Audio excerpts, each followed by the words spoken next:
In this video, we're going to look at how to set up Google Hangouts for Livestream. Now, just to clarify, the difference between a Google Hangouts Meet and a Google Hangouts Livestream, a Meet is a two-way interface.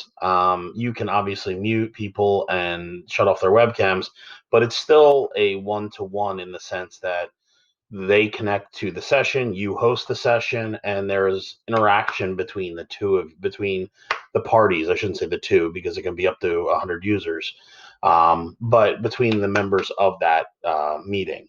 In a live stream, you are essentially posting a video link, and that video link is accessible by up to 1,000 people.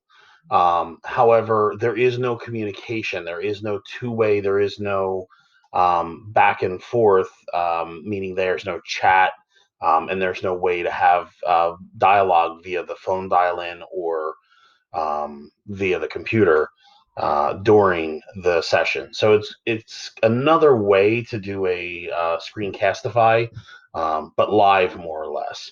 In order to get started, we're going to go to Google Calendar because in order to set a live stream, you have to have it set up in advance using Google Calendar.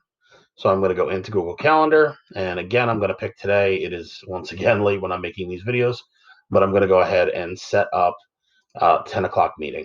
And once again, I'm going to give this a name. I'm just going to call it sample class, and I'm going to use the more options as we did for creating a normal Hangouts in advance. I'm going to make sure my times are set correctly, my date and time specifically. And then I'm going to come down once again to the camera, and I'm going to choose Hangouts Meet. Now, I'm going to use the expand option here, the down arrow, to expand this. And you'll notice that all of this is exactly the same as we did for setting up a Hangouts Meet, which is that two-way piece in advance. But I'm going to instead set up a live stream. So you'll notice that the URL changed. And you now get this different link, this stream.me.google, that is set up. And this, if we open this in a new tab and look at it, is simply a stream interface. There is nothing, this is what your students would see.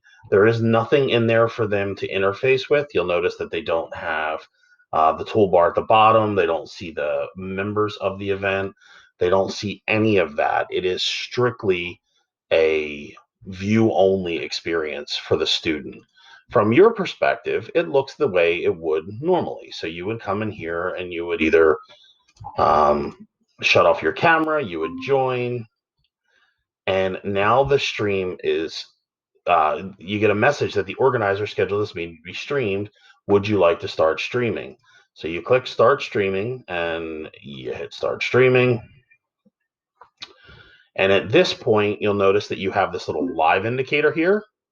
And if we switch back to what the students see, we should be able to go live.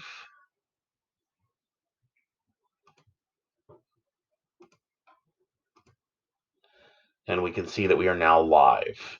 So again, I've got my camera shut off. Otherwise, you would see the shot of the side of my head from my webcam. But we're now live. So anything that we're doing here, we're saying, we're showing, we're presenting, is all now accessible through this live stream link for as many participants as you'd like to be a part of it.